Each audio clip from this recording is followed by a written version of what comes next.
스튜디오에서 친구들 안녕하세요. 저는 서울대학교 종교학과에 재학 중인 2학번 김동원입니다. 오늘은 초 특급 게스트를 모셔봤는데요. 이분으로 말할 것 같으면 작년 서울대학교를 가장 많이 매스컴에 올려놓은 남자, 서울대학교 현역 정시로 합격한 남자, 각종 방송을 다 휩쓸고 다니는 남자, 바로 정지웅 씨입니다. 서울대학교 인문계열 2학번 정지웅이라고 합니다. 네, 반갑습니다. 네. 네, 오늘은 또 우리 중학생을 대상으로 비문학 이야기를 좀 해볼 텐데 중학교 때 정지웅은 어떤 사람이었나요? 중학교 때 저는 굉장히 모범생이었어요.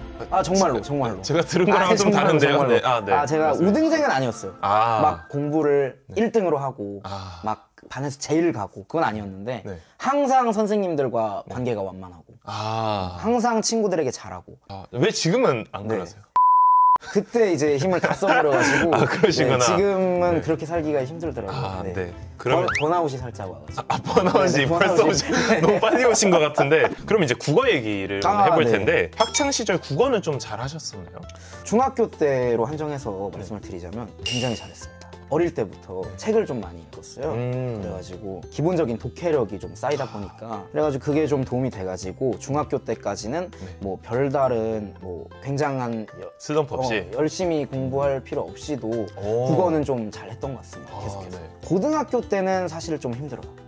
고등학교 가서는 이제 독해력만으로 비비긴 좀 힘들어요. 그래서 그때부터 살짝씩 벽을 좀 느끼고 그때부터 좀 공부를 제대로 하기 시작을 했던 것 같아요. 저도 뭐 어렸을 때 논술을 좀 다녔어서 초등학교, 중학교 때까지는 성적이 좀 잘 나왔었어요.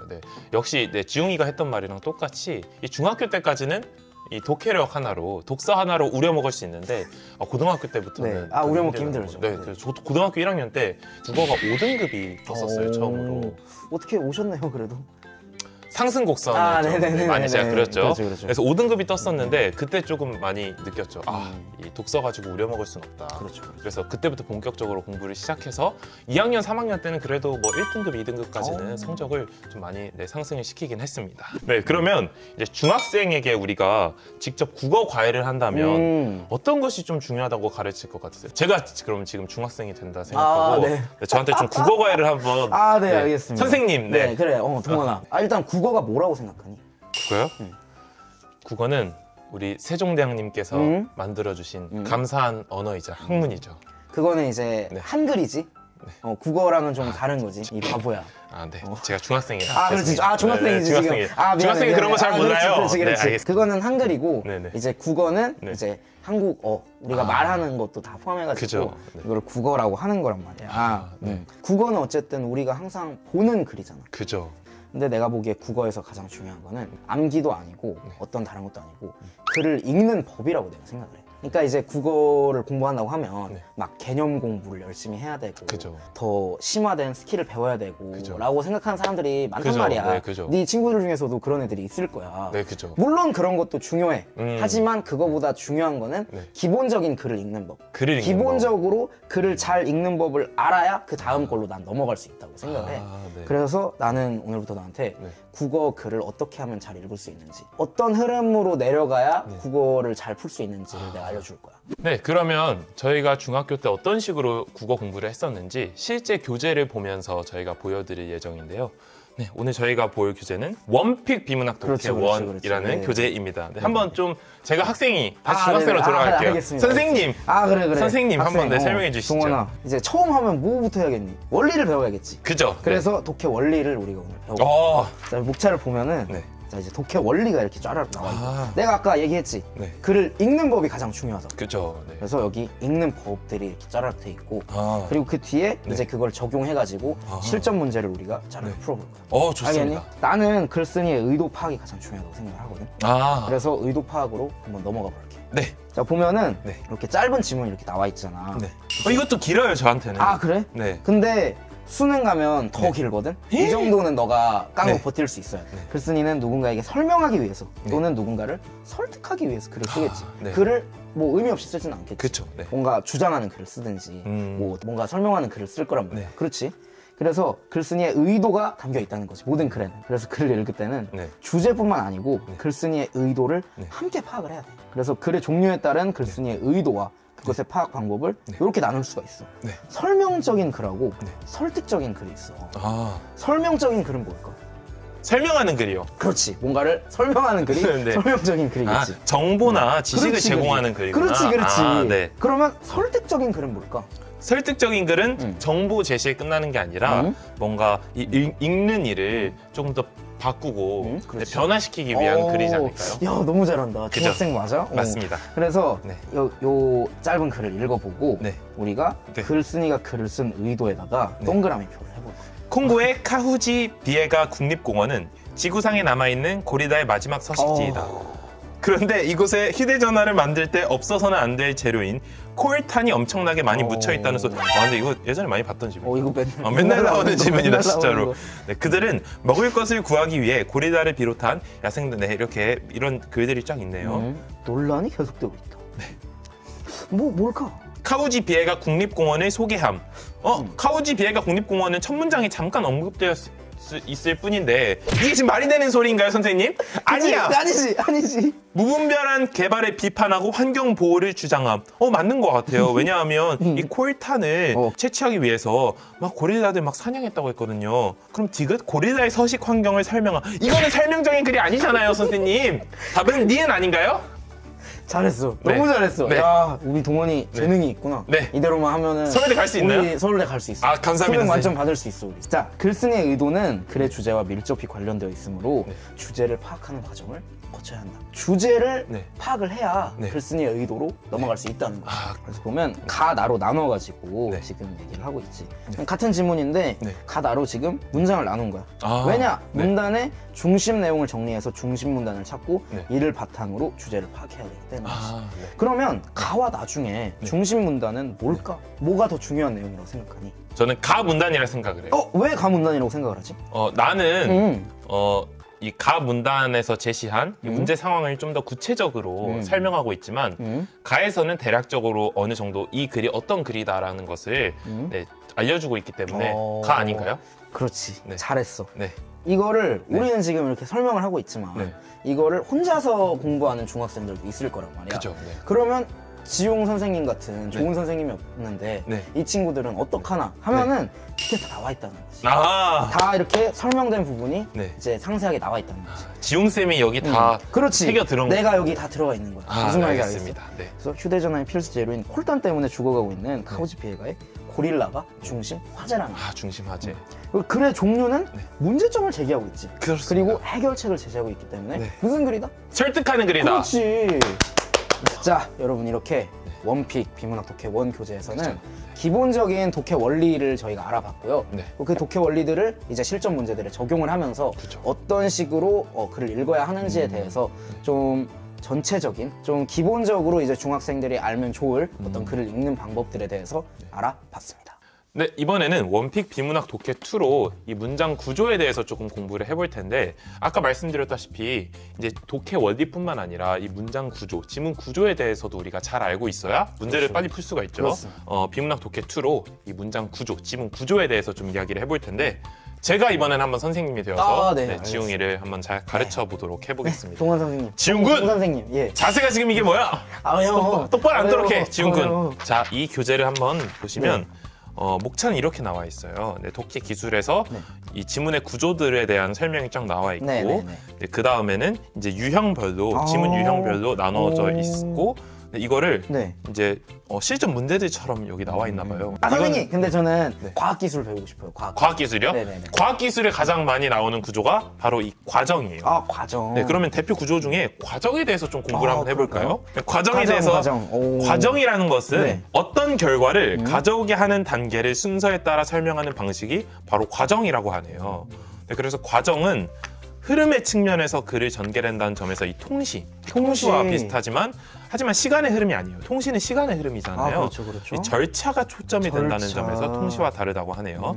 그래서 과정은 결국 이 순서대로 이 단계적으로 진행되기 때문에 이 첫 번째, 두 번째, 세 번째 먼저 막 이런 이 표지들이 굉장히 중요합니다. 선생님, 근데 글만 읽었을 때는 잘 이해가 안 되는 것 같아요. 그래서 우리 지문을 실제로 보면서 좀 이해를 해볼까요? 제가 좀 잘 못 가르치고 있나요 지금? 뭐 이 정도면 나쁘지 않아요. 아, 네. 지가 뭔데요? 선생을 평가하고 있네요. 오줌은 노폐물을 몸 밖으로 내보내는 방법 중 하나예요. 하나예요? 네. 그러면 또 뭐가 있어요, 선생님? 아니 제가 궁금한 게 많아가지고. 중학생 때는 그런 게 궁금한 게 당연한 거예요.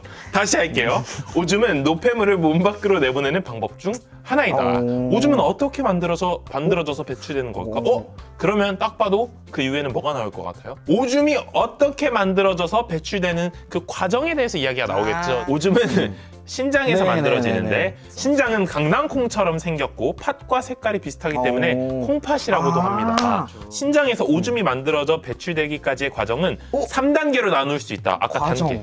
단계. 네, 그럼 그 이후에는 뭐가 나올 것 같아요? 3단계가 나오지 않을까요? 그죠. 첫 번째, 두 번째, 세 번째. 그래서 첫 번째 과정은 원료를 만드는 얘기입니다. 그러면 이 문단은 어떤 내용이 나올 것 같아요? 원료가 어떻게 만들어지는지에 대해서. 그죠. 네, 그래서 원료를 만드는 과정에 대해서 이야기가 나오겠죠. 두 번째 과정은 이 원료, 아까 원료를 만들었다 했잖아요. 네. 원료가 우리 몸으로 재흡수되는 과정이라고 하네요. 이게 왜 재흡수돼요? 그거는 더러워. 그래서 원료를 몸으로 재흡수하는 과정. 세 번째 과정은 뭘까요? 오줌을 이동시켜서 마지막으로 내보내는 거. 이게 우리가 많이 생각하는 오줌의 이미지죠. 그렇죠. 그래서 요약을 하자면 원료를 만드는 첫 번째 과정, 그리고 원료가 다시 재흡수되는 두 번째 과정, 그리고 마지막 과정은 이 오줌을 몸 밖으로 내보내는 거. 네, 이렇게 과정을 통해서 우리가 지문을 이해해 볼 수 있어요. 맞습니다. 글을 이렇게 읽는 거구나. 그죠. 네. 원픽 비문학 독해 2까지 저희가 공부를 하면서 문장 구조까지 다 알아봤는데요. 이제 원픽 비문학 독해 3를 하면서 이제 문제 유형까지 파악하면 중학 수준에서는 시험 대비를 완벽하게 하실 수 있을 겁니다. 원픽 믿어도 되는 거죠? 믿으셔야 합니다. 네. 자, 목차를 보면 아까랑 비슷하게 나와 있지. 이번엔 문제별로 유형을 한번 우리가 알아볼 거야. 선생님, 저는 이 숨겨진 정보 추리가 궁금한데 좀 알려주실 수 있으세요? 알았어. 자, 숨겨진 정보 추리. 자, 사실적 독해만으로는 그래 정확한 독해가 이루어질 수 없습니다. 그러니까 너가 그냥 읽는 것만으로는 다 이해할 수가 없다는 거야. 그쵸. 사실적으로 드러난 정보들에 대한 이해를 바탕으로 문맥 속에 감추어져 있는 정보들을 추리해야 글의 내용을 온전하게 이해할 수 있는 경우가 많습니다. 그냥 글을 곧이곧대로 받아들이는 것도 중요하지만 그걸 받아들인 다음에 그 안에 숨겨진 의미가 무엇일까를 우리가 찾아내야 한다는 거야. 좋아요. 오케이? 가시죠. 가볼까? 네. 대표 유형 맛보기. 기억의 이유로 적절한 것은. 자, 그런데 K국이 수입 밀가루에 1,000원 per 킬로그램의 관세를 부과할 100원인데요. 100원이구나. 네. 미안해. 네. 똑바로. 지적 고마워. 네.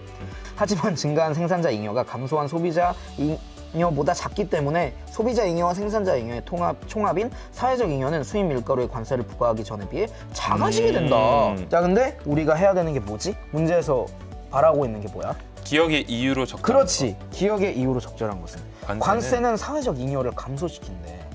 왜 감소시키는지는 여기 완벽하게 나와 있지는 않아. 그래서 우리가 그걸 추론해야 한다는 거야. 무슨 말인지 알겠어? 어렵네요.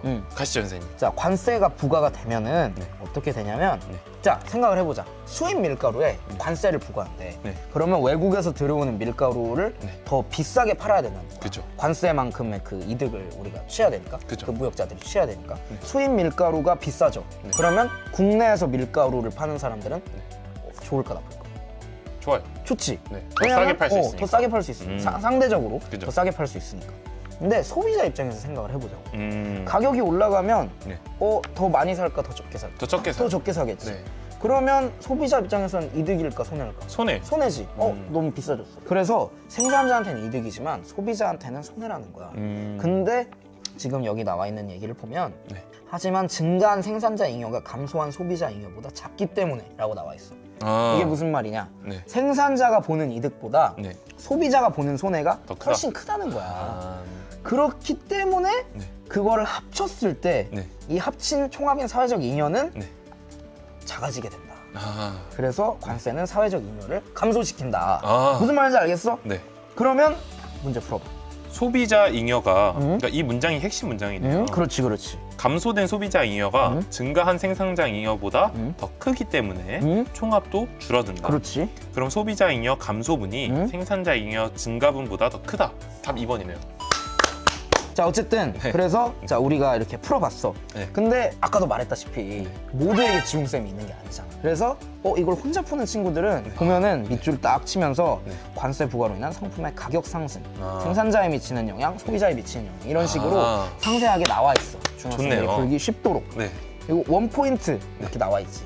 자 문제 뭐야? 원픽이잖아. 그래서 원포인트로 이렇게 딱 집어주는 포인트가 있는 거야. 문맥 속에서 추론의 근거가 될 만한 정보를 만날 때마다 추론까지 해놓는 것이 좋다. 그러니까 생각 없이 그냥 읽어내리지 말고 내 생각할 거리가 나왔다. 그러면 아 여기서 이게 이렇게 되지 않을까까지 생각을 하고 넘어가라는 거야. 무슨 말인지 알겠어? 알겠습니다. 그렇지. 네, 이렇게 그 원픽 비문학 독해 1, 2, 3로 우리가 공부를 해봤는데요. 어땠어요, 좀? 일단은 이제 처음에 나오는 독해의 기본 원리, 제가 말했던 글 읽는 법부터 시작을 해가지고 자주 나오는 문장 구조들도 살펴보고 그리고 문제 유형까지 마지막으로 쓱 훑으면서 어떤 문제 대비를, 시험 대비를 확실하게 할 수 있는 책이 아니었나라는 생각이 듭니다. 네, 그리고 아까 우리가 봤듯이 처음에는 이론적인 그 설명이 나와 있고 그 뒤에는 이제 유형별로 실전 문제들이 많이 잘 나와 있어서 이론과 이 실전 문제 왔다 갔다 하면서 잘 적용해 볼 수 있을 것 같습니다. 그리고 이제 독학을 하는 친구들도 분명 이 교재를 뭔가 설명 듣지 않고 혼자 푸는 친구들이 많을 거란 말이에요. 근데 지문 분석도 굉장히 잘 돼 있고 뭐 해설지도 그렇고 그리고 옆에 이제 어려운 단어들이라든지 그런 세부 설명들이 굉장히 잘 돼 있어가지고 혼자 공부할 때도 어떤 부담 없이 공부할 수 있지 않을까 싶습니다. 네, 오늘 이렇게 국어 비문학에 대해서 좀 얘기를 많이 해봤는데 마지막으로 국어를 공부하는 우리 학생들에게 한마디 해볼까요? 국어 공부는 좀 극명하게 갈리는 것 같아요. 제가 보기엔 그 주제에 따라서 뭐 내가 경제를 좋아한다 하면 경제 지문은 너무 재밌는데 과학기술은 너무 싫고 아니면 또 과학기술 지문을 좋아하는 친구들은 과학기술 풀 땐 너무 재밌는데 또 인문 풀 땐 너무 힘들고 그런 식으로 다 너무 극명하게 갈리는 것 같습니다. 그래가지고 너무 처음부터 꾸역꾸역 모든 지문을 섭렵하려고 하지 말고 내가 좀 좋아하는 지문부터, 내가 좋아하는 주제, 내가 쉽게 풀 수 있는 유형부터 시작을 해가지고 점차 늘려가면 독해력이 많이 향상되지 않을까라고 생각을 합니다. 그리고 뭐 항상 많이들 하는 얘기지만 국어는 지문 안에 답이 있어요. 맞습니다. 그걸 생각해야 돼요. 우리가 뭐 배경 지식 가지고 문제 풀 필요도 없고 지문 꼼꼼히 읽으면 지문 안에 다 답이 있기 때문에 쫄 필요 없다라고 말씀드리고 싶습니다. 하지만 여기서 끝나지 않았어요. 그렇죠. 구독자 이벤트를 준비했다고 하는데요. 영상 유익하게 보셨다면 좋아요와 구독 눌러주시고 부탁드리고 더보기란에서 이벤트 내용 꼭 참고해 주시길 바라겠습니다. 네, 지금까지 김동원, 정지웅이었습니다. 네, 감사합니다.